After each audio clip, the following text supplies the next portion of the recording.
Hey guys, if you're looking to save money in the UK, then this video is for you. Living in the UK can be very expensive. As someone who has experienced this firsthand, I'll be telling you practical tips that has helped me live comfortably without breaking the bank.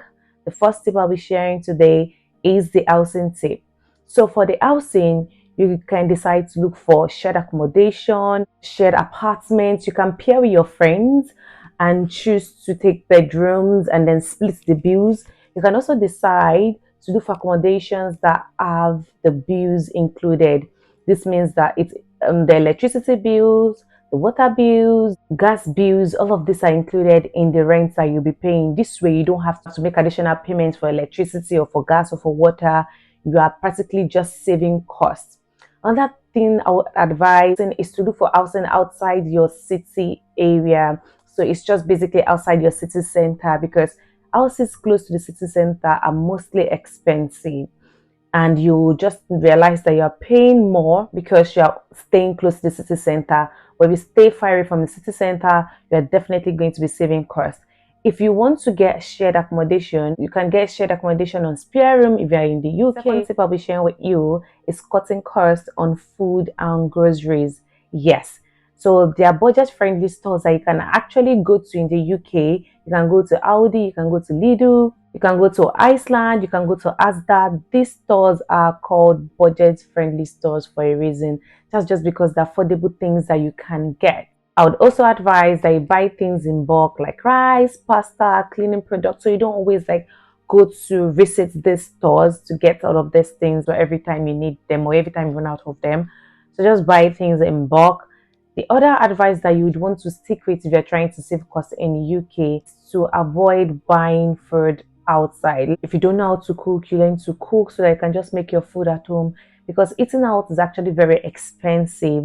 At the end of the month, if you are doing your finances, you realize that you spent more eating out than actually cooking at home. So try to cook at home. This will help you cut costs. What I do specifically on meals is that I try to cook for the week, meal preparing basically. So the major food that I feel like would take most of my time, like my African foods, like my soup, I would make sure that all of those are prepared in bulk so that I don't have to cook every day. And what that does for me is that it helps me save electricity because I'm not cooking every time.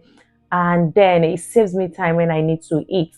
I just need to get the soup and probably just make rice or make pasta or just make it swallow. But the soup is already prepped down.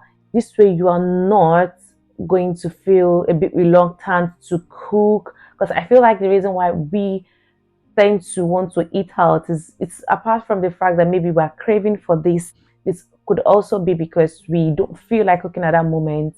So meal prepping would help you in the sense that you already have this meal prepped down. It could just be a very little thing that you need to then cook. So if you still feel like you need to eat out, the applications that you can, more like a food bank where you can get food at a discounted price. The next tip I'll be sharing with you to save costs in the UK is transportation. You can save cost on transportation. See, if you can take a walk, honestly, take a walk. If it's just if you know that it's not a far distance and it's a short walk and it's a walking distance, you can take a walk. You don't always have to get into the bus, right? It's also an exercise, right? But you can choose to take a walk. And then if you still feel like you have to take the public transport system, you have to go on the train, the bus, you can get the train card and it's basically the rail cards. You can go on either train line on train pal and opt in for a rail card. What this does for you is that when you are going for trips on a train, when you are using the train, you get the train ticket at a discounted price. Price that your rail ticket should be majorly maybe on monthly basis, on yearly basis. Just pay for it one off so you can actually know the amount that you spend. You already know that transportation is out of the way if you've paid the monthly plan or the yearly plan. Now, the next step I'll be talking about is bills and utility. If you're living in apartments where you have to pay like the bills separately from your rent, you want to know that you're actually not paying so much on your bills. You can use websites like USwitch to compare energy providers, showing you like the cheapest options available just to help you around your finances so you can plan better. I would also advise that you try out things that can help you save energy. It could be that you are mainly on electricity. Some people are on electricity and on gas. But if you're fully on electricity, there are things that you can actually use to save up energy. It's like turning off the lights when you're not using it, using smart meter to calculate like your electricity, your water. So they're actually just paying for what you use. Now let's talk about shopping and entertainment. I know you want to look good, you want to have fun, you want to chill with the big boys. I tried as much not to say that. I know you want to have fun, but at the same time, you also want to save. So on this, I would advise that you shop during sales. ASOS does like frequent sales. Primark, you can shop on TK Maxx. These are stores that they're actually affordable stores.